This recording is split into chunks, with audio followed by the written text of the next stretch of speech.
This is a simplified deadlift video, so just know that deadlifts are a very complicated movement, and there's a lot of different steps that you might want to look into, and this is just going to be the basics.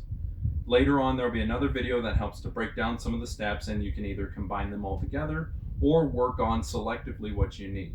Now, there's going to be kind of 3 different types of stances that I like to use whenever I'm working. The first one is going to be conventional, and that just means that your hands will be on the bar and they will be outside of your feet. The next is going to be what I call a frog stance. So you're not crazy wide with your feet, but your hands will be inside of your foot width. And then the last one is called sumo. So you will go much wider with your feet. Your hands will still be close, and this is going to require a lot less thigh and much more glute. So the first thing I'm going to do is show conventional, but I'm going to talk about some basic rules to all deadlifts. The number one thing is that your back stays in a pretty well neutral position and that it doesn't change shape throughout the movement.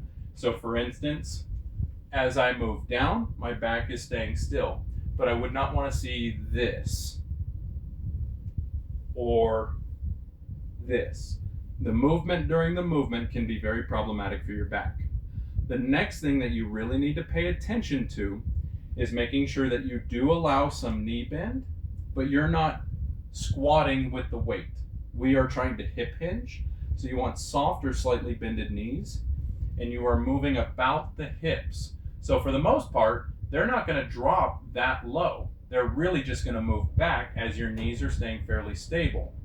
And then as you go up, you're going to see the certain rate that your hips will move inward and your shoulders will move upward. And they should look about the same rate.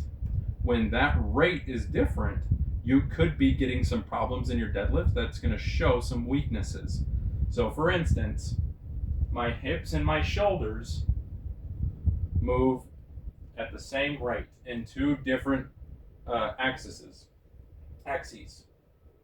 But if I start seeing something like this, that's showing that the rate is off and something is going wrong within the movement. Now that we've gotten all the rules out of the way, the next big thing is gear form. With conventional, I'm going to take a shoulder width stance, maybe slightly inside. Hands will be on the bar outside of my feet.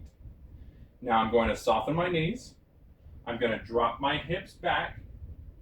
I want to make sure that I'm keeping my chest up. And I'm going to pull this bar close to me with this movement here. By doing this, I'm going to engage my lats, and I'm going to create a lot of tension through my body. Now be very sure that your arms are staying straight.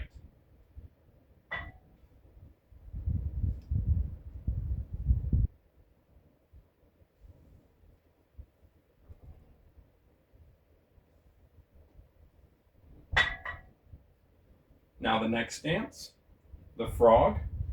I'm going to turn my toes out and keep my knees wide, hands inside of the foot width. Chest up, pull the bar in close.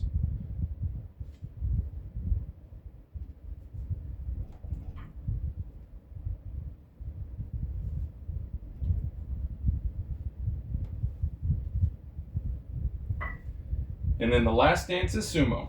So I'm going to go out close to the plates but not under. I'm going to turn my feet out, and same deal, hands close.